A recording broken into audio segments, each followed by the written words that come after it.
कोयलिया बोलेली आमा गछिया हो सुगा बोले सीताराम। कोयलिया बोलेली आमा के गछिया हो सुगा बोले सीताराम।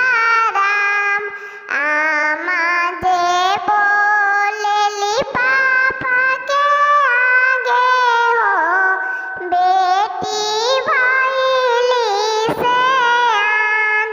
चाची जे बोलेली चाचा के आगे हो बेटी भइली सयान। भाभी जे बोलेली भैया के आगे हो दीदी भइली सयान। एतना वचन सुनी पापा लोगवा हो आके महल में खाड़। एतना वचन सुनी चाचा जे हो आके आंगने में खाड़। एतना वचन सुनी भैयानु हो आके दुआरे पर खाड़। अबही आंसू के लगनिया बेटी थप्पा धरा हो आके करबो बियाह।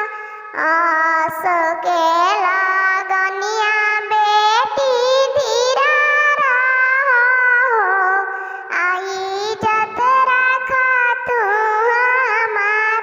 हमारा से पापा जी मती कही हो हमारा लागेला लाज।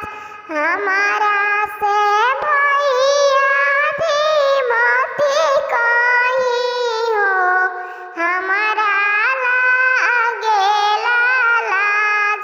जहिया ले रहनी खेलत कूदत हो इज्जत रखनी तोहार।